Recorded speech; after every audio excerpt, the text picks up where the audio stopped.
নমস্কার, আমি আপনাদের সুরজিৎ রয়েছি নক্ষত্র নিউজকে সাথে করে।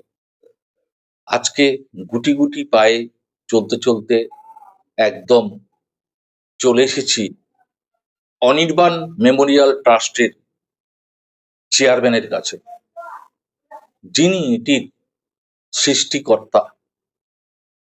এই অনির্বাণ মেমোরিয়াল ট্রাস্ট কি, কেন, কি করে, কোথায় যায়, তার জন্য চেয়ারম্যান যিনি আছেন দিদি পাপড়ি রায়, তার কাছেই আমি এখন সরাসরি চলে যাচ্ছি। তার এই অনির্বাণ মেমোরিয়াল ট্রাস্টের ইতি কথা আজ পর্যন্ত উনি একটু আমাদের কাছে শেয়ার করবেন। দিদি, আপনাকে নমস্কার। নমস্কার। বলছি যে এই যে অনির্বাণ মেমোরিয়াল ট্রাস্ট, প্রতিটা নামের মধ্যেই কিন্তু নামকরণের সার্থকতা বলে একটা জিনিস থাকে। যে কোনো কিছুরই একটা নাম দিতে গেলে, ধরুন এই x Z trust, Anirban Memorial trust, এটার গোড়াপত্তন কিভাবে হলো এবং আপনি কত বছর যাবত এটিকে নিয়ে এই সেবামূলক কাজ করে যাচ্ছেন এবং মানুষের কাছে এত, আপনি কি বলবো সেটা বলার অপেক্ষা রাখে না, আশীর্বাদ ধন্য হয়ে যাচ্ছেন। আপনি একটা নয়, শুনেছি আপনার একটি, দুটি, তিনটে অলরেডি আপনি অ্যারাইজ করছেন, ধাপে ধাপে উঠছেন। এটি কিন্তু খুব একটা সহজ কথা নয়। কিভাবে এর ব্যুৎপত্তি হলো, তার ইতি কথাটা যদি একটু আমাদের কাছে শেয়ার করেন। হ্যাঁ, অবশ্যই বলবো। আমি 2022 সালে প্রথম অনির্বাণ মেমোরিয়াল ট্রাস্টের আমি কাজ শুরু করি, যা হয়েছে কলকাতার টালিগঞ্জ কবরডাঙ্গা অঞ্চল থেকে। সেখানে কিছু দুস্থ অসহায় ছোট ছোট বাচ্চাদের নিয়ে আমি প্রথম কাজ শুরু করি। সেই দিন 25শে ডিসেম্বর ছিল। মিশন বলে একটি জায়গা আছে, যেখানে খ্রিস্টান মিশনারি চার্চের কিছু বাচ্চাদের নিয়ে প্রথম কাজ শুরু করি। করলাম, সেটা যেমন আছে, কেন করলাম এই প্রশ্নটাও আছে। তুমি করেছো এক্ষুনি সুরজিৎ। যেটা হচ্ছে 2022 সালে 8ই এপ্রিল আমার প্রথম সন্তান অনির্বাণ, যার নামে এই ট্রাস্ট, অনির্বাণ আমাদের বাবা মা পুরো পরিবারকে ছেড়ে একটা দুর্ঘটনায় চলে যায়, সবাই জানেন। এটা আমার কাছে বা আমার মতো বাবা মাদের কাছে, বা যারা তোমরা যে প্রফেশনে আছো ঠিকই, কিন্তু তোমরা তো জানোই যে এটা বলতে একটা বা মা হিসাবে আমার কতটা ভেতর থেকে কি ভাবে আমি বলছি। আমি কোনোদিনই ভাবিনি, আমি 2010 সাল থেকেই সমাজসেবামূলক প্রতিষ্ঠানগুলোতে কাজ করেছি, বিভিন্ন মানুষের সাথে হাতে হাত দিয়ে কাজ করেছি, তাদের সংস্থার সঙ্গে থেকে কাজ করেছি, কাজ শিখেছি। এনজিও মানে আমাদের সমাজসেবা করতে গেলেও আমাদের একটা পড়াশোনা করতে লাগে, বিদ্যার প্রয়োজন হয়। আমরা সেই 2010 সাল থেকে আমি বিভিন্ন সংস্থার সঙ্গে থেকে তাদের শিক্ষা এবং তাদের গুণাগুণ সবটা আমি নিজের ভেতরে নেওয়ার চেষ্টা করেছি। তখন তো আমি ভাবিনি যে আমি 2022 সালে আমার সন্তানকে আমি হারিয়ে ফেলবো, বা আমার সন্তানকে বাঁচিয়ে রাখবার জন্য মানুষের কাছে আমাকে এই সমাজসেবামূলক প্রতিষ্ঠানটা গড়তে হবে। আমি আজকে ওকে বাঁচিয়ে রাখার জন্য বা নিজেকেও বাঁচিয়ে রাখার জন্য আমি এই প্রতিষ্ঠানটা গড়েছিলাম 2022-এ। 2022 থেকে 2026 আজ ফেব্রুয়ারি, এখনো পর্যন্ত আমি কি কি কাজ করেছি বা কিভাবে করেছি, কেন করেছি, সবটাই তোমাদের সকলের নজরে আছে। তোমরা সবাই জানো, সবার অবগত, তোমরা সবাই অবগত এই ব্যাপারে। হয়তো ঘাত প্রতিঘাত, সংঘর্ষ, অনেক কিছুর মধ্যে দিয়ে আমাকে কাজগুলো করতে হয়েছে। এখনো আমরা সেইভাবে সরকারি বা বেসরকারি প্রতিষ্ঠান থেকে আমরা সেভাবে সাহায্য বা সহযোগিতা পাইনি। কিন্তু আজ 2022 সাল থেকে 2026 ফেব্রুয়ারি পড়ে গেল, নিয়ম অনুযায়ী, কাগজ কলম অনুযায়ী আমাদের যে কাজগুলো সমস্তটা কমপ্লিট করলে যে আমরা টাকা না হলে তো কোনো কাজই সম্পূর্ণ করতে পারবো না। জীবনে অনেক স্বপ্ন আছে আমার, যে স্বপ্নগুলোর মধ্যে দিয়ে আমার সন্তানকে আমি বাঁচিয়ে রাখবো। যে আমার সন্তান, প্রতিটা মানুষ এই যে সকাল থেকে রাত পর্যন্ত যতবার আমার সামনে বা আমার আগে পিছে অনির্বাণের নাম নেয়, ততবার আমি জানি আমার আমার অনির্বাণ মানে আমার সন্তান আমার পাশে থাকে। ওকে বাঁচিয়ে রাখার জন্য আমার সবসময় মনে হয় আমি কিছু করে, এমন কিছু করে রেখে যাব যেখানে সব জায়গাতেই অনির্বাণ বলে মানুষ দেখতে পাবে অনির্বাণকে। অনির্বাণের নামটা উজ্জ্বল নক্ষত্রের মতো মানে জ্বলজ্বল করবে। সেই জন্য অনেক স্বপ্ন দেখেছি, সেগুলো বাস্তবায়িত করতে কিছু অর্থের প্রয়োজন।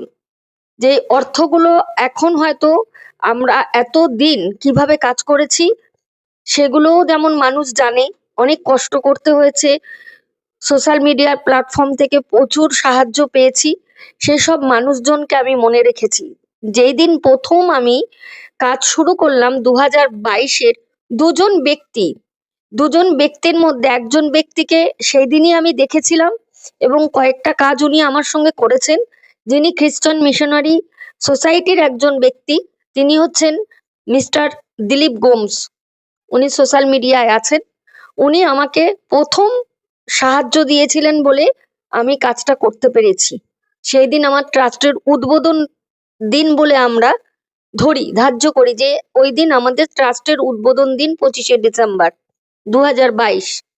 এবং আরেকজন যাকে আজও পর্যন্ত আমি চোখেই দেখিনি, যিনি আমাকে প্রথম সোশ্যাল মিডিয়ার প্ল্যাটফর্ম থেকে 15,000 টাকা দিয়েছিলেন, সেই দাদাকে আজও আমি খুঁজে বেড়াই। কিন্তু দাদা সেইভাবে আমার থেকে হয়তো সাহায্যটা ফেরত নেবেন না বলে আজও পর্যন্ত আমার কাছে ধরা দেননি।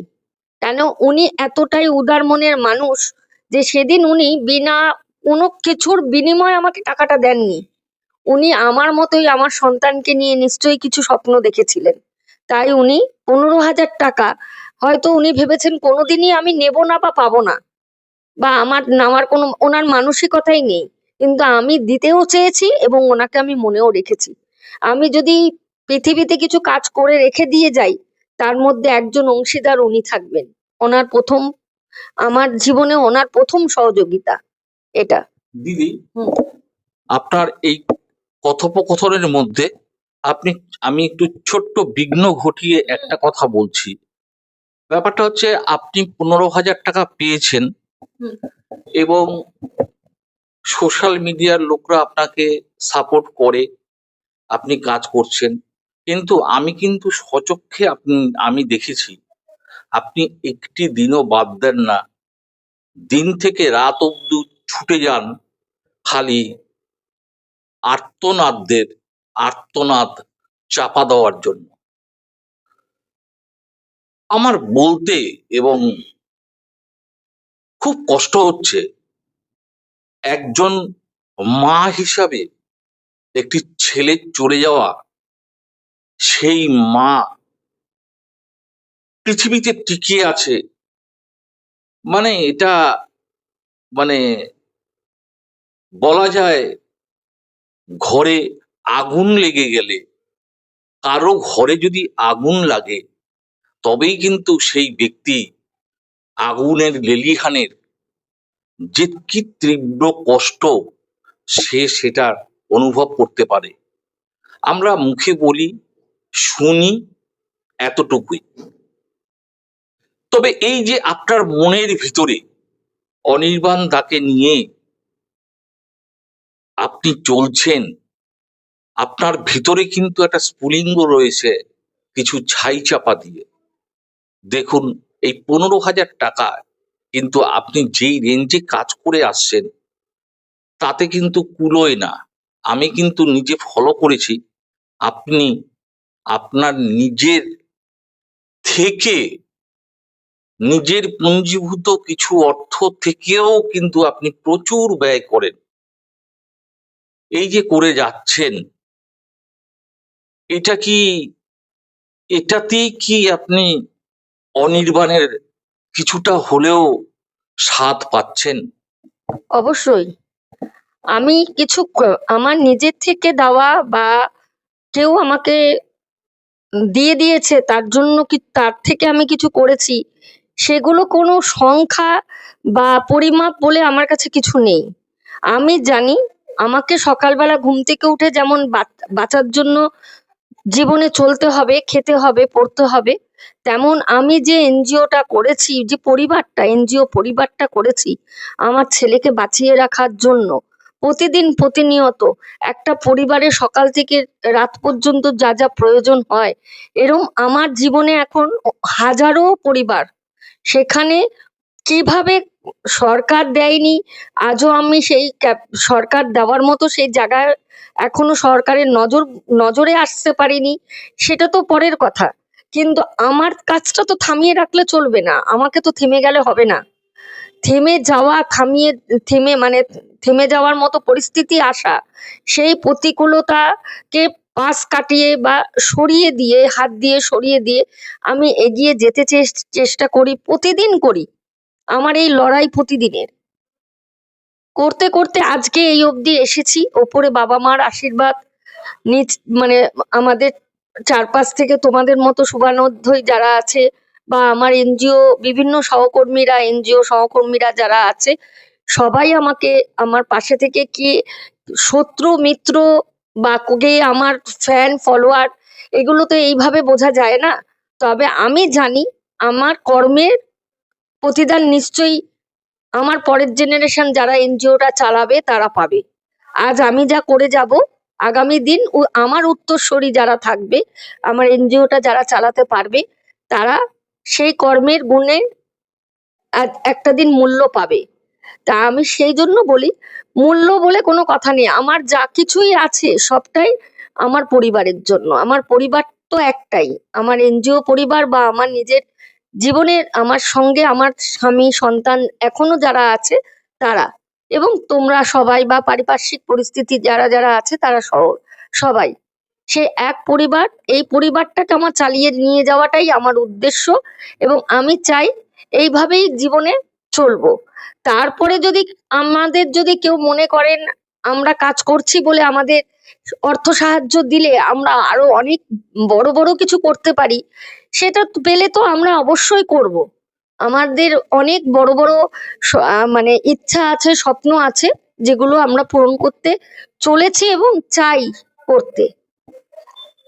দিদি, একটা কথা বলছি যে আপনি অনির্বাণ মেমোরিয়াল ট্রাস্টকে নিয়ে দিন রাত্র এই যে পরিশ্রম করে চলেছেন, তার মধ্যে যে গভীর তৃপ্ত পান, আবারও আমাকে সেই কথায় আসতে হচ্ছে, আজকে অনির্বাণ তার মা কিন্তু আপনি, বেদনাটা আপনার বেশি। আপনি, আমি বলবো আমার চ্যানেলের পক্ষ থেকে, আপনি শতায়ু হন এবং শত সহস্র যেরম ভাবে দিদি কাজ করে যায়, অভুক্ত, অসহায়, গরিব, বিকলাঙ্গ, বৃদ্ধাশ্রম, সেখানে অদম্য পরিশ্রম করে তাদের হাতে দুমুঠো কিছু তুলে ধরছে, এর যে প্রয়াস তার মধ্যে আমরা দেখেছি, তার জন্য তাকে স্যালুট।